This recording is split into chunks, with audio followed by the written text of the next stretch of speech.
നമുക്ക് എങ്ങനെ വളരെ സിമ്പിളായിട്ടൊരു ലോഗോ ക്രിയേറ്റ് ചെയ്യാമെന്ന് നമുക്ക് നോക്കാം. ഇന്നത്തെ കാലത്ത് നമുക്ക് വളരെയധികം ടൂൾസുകൾ നമുക്ക് അവൈലബിൾ ആണ്.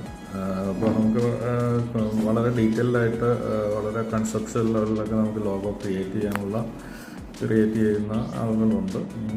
മിക്കവാറും ആളുകളൊക്കെ വളരെ സ്റ്റാൻഡേർഡായിട്ടുള്ള വലിയ കമ്പനികളൊക്കെ അല്ലെങ്കിൽ നമ്മൾ ലോങ് ടൈം വിഷനോട് കൂടിയുള്ള കമ്പനികളൊക്കെ അങ്ങനെയാണ് ക്രിയേറ്റ് ചെയ്യാറുള്ളത്. പക്ഷേ നമുക്ക് വളരെ സിമ്പിളായിട്ട് ഒരു അധിക സമയമൊന്നും ചിലവാക്കാതെ വളരെ പെട്ടെന്ന് തന്നെ ക്രിയേറ്റ് ചെയ്യാനുള്ള ഒരു ഓപ്ഷനാണ് നമുക്ക് നോക്കാവുന്നത്. നേരെ ഗൂഗിളിൽ പോകുക, എന്നിട്ട് ജസ്റ്റ് ലോഗോ മേക്കർ എന്ന് സെർച്ച് ചെയ്യുക. അപ്പോൾ ആദ്യം തന്നെ നമുക്ക് കാണാൻ പറ്റും ബ്രാൻഡ് ക്രൗഡ് എന്ന് പറഞ്ഞൊരു ഓപ്ഷൻ ഉണ്ട്.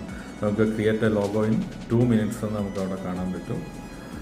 അപ്പോൾ അതിൽ നമുക്ക് അതിൽ തന്നെ ക്ലിക്ക് ചെയ്ത് കഴിയുമ്പോൾ നമുക്ക് ലോഗോ മേക്കർ കാണാം.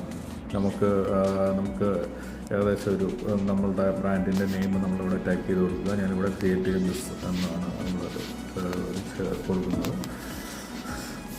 ഓക്കെ, എന്നിട്ട് ക്രിയേറ്റ് ലോഗോ എന്ന് കൊടുക്കുക. അപ്പം തന്നെ നമുക്ക് എന്തെങ്കിലും കീവേഡ്സോ കാര്യങ്ങളൊക്കെ ഉണ്ടെങ്കിൽ നമുക്കത് മെൻഷൻ ചെയ്യാം. ഇപ്പോൾ ഒന്നും കൊടുത്തില്ലെങ്കിലും കുഴപ്പമില്ല. ജസ്റ്റ് കണ്ടിന്യൂ കൊടുത്താൽ തന്നെ വളരെ സിമ്പിളായിട്ട് നമുക്കിവിടെ പല തരത്തിലുള്ള ലോഗോസ് നമുക്കിവിടെ കാണാൻ പറ്റും.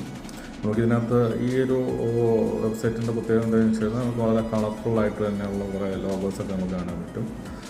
മറ്റുള്ള ചില ലോഗോ ക്രിയേറ്ററുകളൊക്കെ വളരെ ഒരു പ്രത്യേക രീതിയിലുള്ള കളർ തീമിലൊക്കെ ഉള്ളതേ വരത്തുള്ളൂ. പക്ഷേ ഇതിനകത്ത് ഈ ബ്രാൻഡ് ക്രൗഡിൽ വളരെ കളർഫുള്ളായിട്ടുള്ള ലോഗോസൊക്കെ നമുക്ക് കാണാൻ പറ്റും. നമുക്കിതിൽ തന്നെ പോയിട്ട് നമുക്ക് പിന്നെ ഇതിൽ പല ടൈപ്പ് ഓഫ് ലോഗോ ഒക്കെ വേണമെന്നുണ്ടെങ്കിൽ നമുക്കിവിടെ ഫിൽറ്റർ ചെയ്യാനുള്ള ഓപ്ഷൻ ഉണ്ട്. ഇപ്പോൾ ഇവിടെ അബ്സ്ട്രാക്ട് ലോഗോ വേണോ, അതുപോലെ തന്നെ എംബ്ലം ബേസ്ഡ് ആയിട്ടുള്ളത് വേണോ, നമുക്കത് കൊടുത്തിട്ട് അപ്ലൈ ചെയ്ത് കഴിഞ്ഞാൽ നമുക്ക് അത് മാത്രമായിട്ട് കിട്ടുന്നതായിരിക്കും. നമുക്ക് ആവശ്യമുള്ളത് സെലക്ട് ചെയ്തിട്ട് നമുക്കിവിടെ എഡിറ്റ് ചെയ്യാനുള്ള ഓപ്ഷൻസ് അവൈലബിൾ ആയിരിക്കും. അപ്പോൾ ഇതിൽ നമുക്ക് ബാക്ക്ഗ്രൗണ്ട് നമുക്ക് താഴെ നമുക്ക് കാര്യങ്ങളൊക്കെ കാണാൻ പറ്റും. അപ്പോൾ ഇതിൽ അതായത് ടെക്സ്റ്റ് ലേഔട്ട് ചേഞ്ച് ചെയ്യാൻ പറ്റും.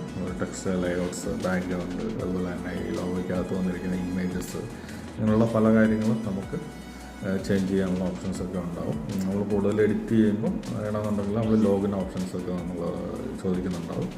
അപ്പോൾ അതിന് വേണ്ടിയിട്ട് നമുക്ക് ഗൂഗിൾ വെച്ചിട്ട് സൈൻ ഇൻ ചെയ്യാവുന്നതാണ്. എന്നിട്ട് അതുപോലെ തന്നെ നമുക്ക് ഇതിന് ഹൈ ക്വാളിറ്റി ആയിട്ടുള്ള ഇമേജസ് നമുക്ക് ഡൗൺലോഡ് ചെയ്തെടുക്കാനും പറ്റുന്നതാണ്. ഇത് നിങ്ങൾക്ക് ഉപകാരമായെന്ന് വിചാരിക്കുന്നു.